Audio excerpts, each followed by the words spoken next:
조국혁신당은 3년은 너무 길다. 윤석열 검찰 독재 정권 조기 종식이라는 민심을 대변하고 있습니다. 어떤 국민들은 그 이후를 궁금해하십니다. 제7공화국의 핵심 내용인 사회권 선진국부터 말씀드리겠습니다. 사회권이라는 표현이 생소하실 수 있습니다. 사회권이란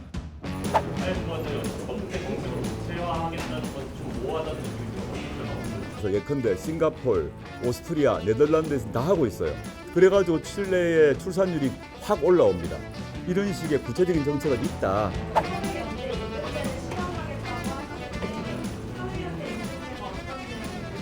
사회연대 임금제 같은 경우는 일부 서유럽, 북유럽에 실시하고 있는 것으로서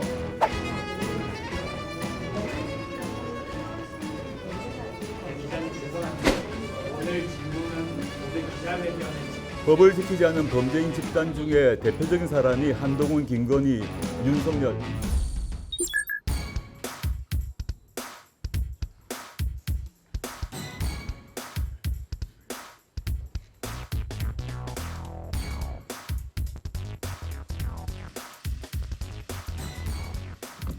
저는 오늘 조국혁신당이 그리는 대한민국의 미래에 대해 말씀드리려고 합니다. 그 미래를 현실로 만들기 위해 무엇이 필요한지 국민 여러분께 보고 드리려고 합니다. 조국혁신당은 22대 국회에서 국민이 더 행복한 사회권 선진국을 만들기 위해 행동하겠습니다. 조국혁신당은 3년은 너무 길다.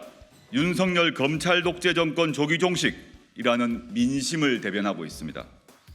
선거운동 과정에서 만난 국민들께서 내 마음을 대변해줘서 속이 후련하다는 말씀을 많이 하십니다.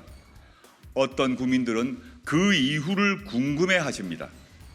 윤석열 정권 종식 뒤 어떤 나라를 만들 것이냐라고 물으십니다. 저와 우리 당 비례대표 후보들이 텔레비전과 라디오 연설을 통해 그리고 각 가정으로 배달된 공보물을 통해 답변을 드리기는 했습니다. 많이 부족했던 것 같습니다.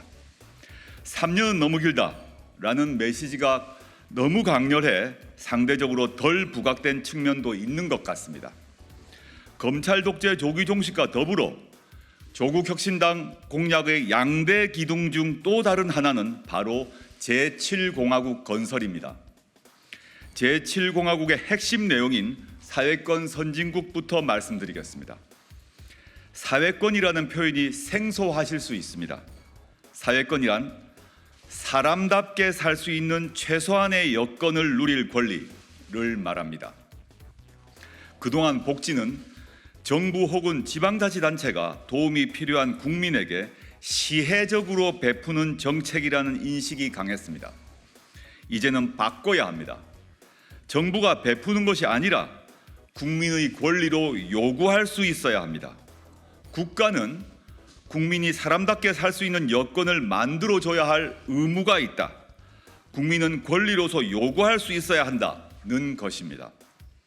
사회권의 대표적인 예는 주거권입니다. 정부는 집이 필요한 국민에게 질 좋은 공공주택을 제공하고 큰 부담 없이 원하는 만큼 살 수 있게 해야 합니다. 국민은 국가에 주거권을 요구할 수 있어야 합니다. 보육과 교육은 아이들 그리고 돌보는 사람의 당연한 권리입니다. 현재도 정부와 지방자치단체가 보육과 교육에 일정한 지원을 합니다. 지원만으로는 부족합니다. 우리 국민은 누구나 사람답게 보육받을 권리, 교육받을 권리가 있습니다. 이것이 사회권입니다. 아프면 쉬어야 합니다. 아프면 돈 걱정 없이 병원에 가야 합니다. 이것이 건강권입니다. 주거권, 보육권, 교육권, 건강권이 보장되는 나라, 조국혁신당이 그리는 사회권 선진국의 모습입니다. 일할 권리 보장과 일자리 확보를 위한 국가의 책무를 명시할 것입니다. 사회 각 분야에서 노동이 존중받도록 하고 노동자의 단결권을 확고히 보장하겠습니다.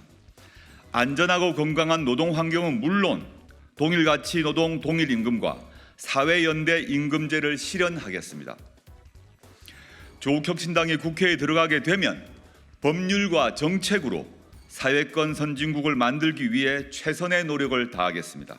개헌에 대한 공감대가 형성된다면 조국혁신당도 앞에 말씀드린 내용을 기초로 개헌 논의에 적극 참여하겠습니다.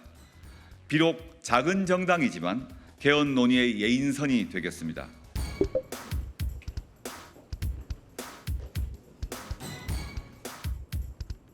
사회권을 어떻게 정책으로 극대화하겠다는 건 좀 모호하다는 느낌이 들어요.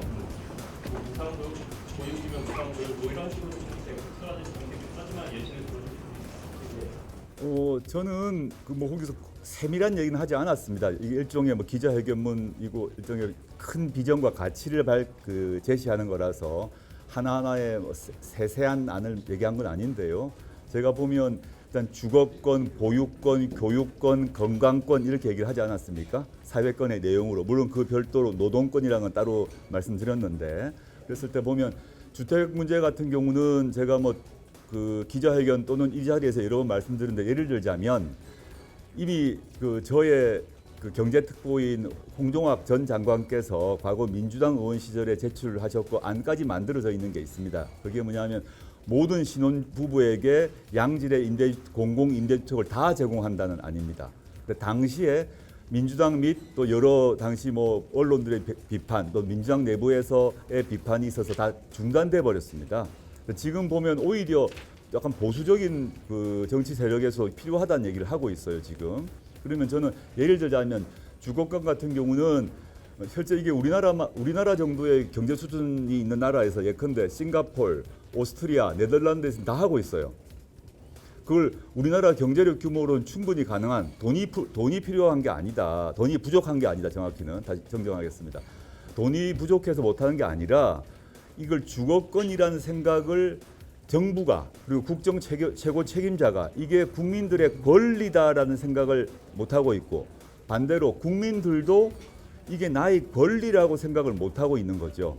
내가 월세건 전세건 또는 집을 사는 것이든 내가 개인이 책임져서 돈을 벌어서 해야 된다고 지금 살고 있지 않습니까? 우리 모두가.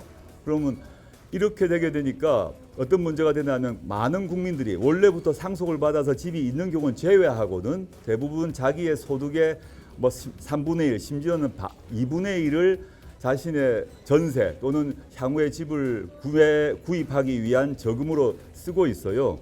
근데 제가 언급했던 몇몇 나라 같은 경우는 거의 50년 수준의 50년 이상 계약 조건별로 10년, 20년, 50년 이렇게 있습니다만은 집 걱정을 하지 않기 때문에 시민들이 자신의 가처분 소득이 늘어납니다. 당연히 행복 수준이 높아질 수밖에 없지 않습니까? 마찬가지고요. 보육권 문제는 당연히 주거권과 직결되는데 지금 언급했던 나라의 경우를 보면 공공임대주택을 제공할 뿐만 아니라 공공임대주택의 기본 전제가 양질의 공공임대주택 단지 안에 당연히 공공이 운영하는 보육시설이 구비되어 있습니다. 그래서 거기 입주하는 신혼부부 또는 이제 법적인 신혼부부만을 의미한 건 아닙니다. 좀 이게 법적으로 결혼을 했느냐 아니냐 다 따져봐야 될 것이고 또 동성간이냐 이성간이냐 문제를 따지지만 넓은 의미에서 그냥 신혼부부라고 하겠습니다. 그런 경우에 있어서 당연히 아기를 놓을 경우 걱정을 하지 않게 되어서 자연스럽게 출산율이 올라갔습니다. 그리고 이제 네덜란드, 오스트리아 이런 싱가포르 말고도 예를 들어 칠레의 경우를 들자면 칠레가 제 바첼레트 정권이라고 기억이 나는데 같은 경우 칠레가 긴 나라 아닙니까? 거기서 그분이 집권하자마자 전체에 걸쳐 수백 개로 기억이 나는데 숫자는 제가 확인해 봐야 됩니다. 보육시설을 국가가 다 이렇게 만들었어요. 그래가지고 칠레의 출산율이 확 올라옵니다.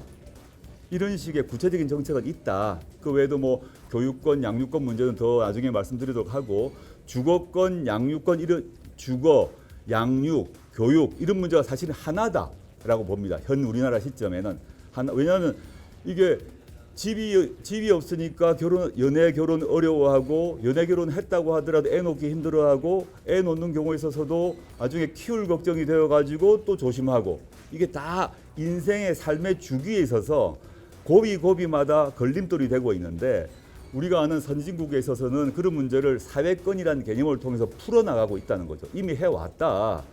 우리나라 예산에서 예컨대 양평고속도로를 휘게 하는데 돈 쓰지 말고 쓸데없는 SOC 하지 않고 그 돈으로 충분히 지금 제가 말한 사회권을 국민의 권리로 보장할 수 있다고 생각합니다. 상세한 것은 저희가 하나하나 세밀한 얘기는 추후에 말씀드릴 것입니다.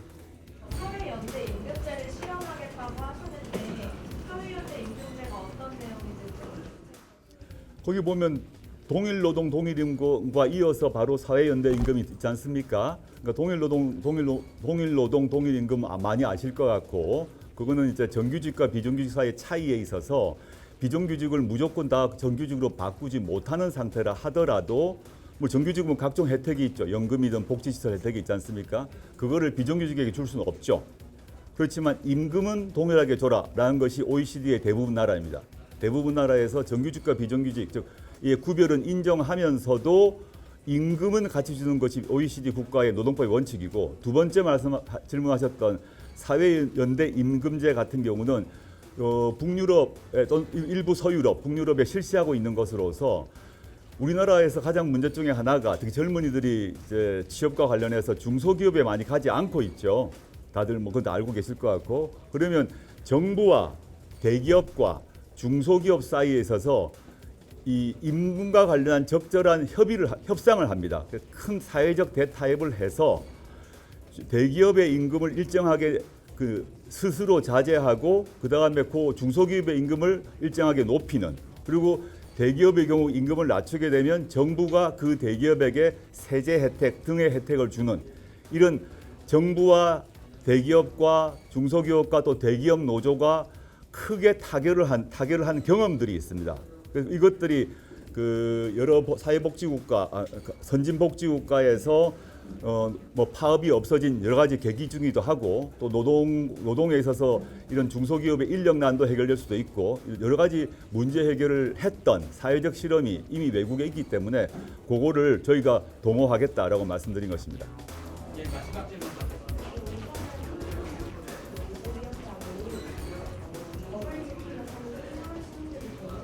네, 기자님 죄송한데요.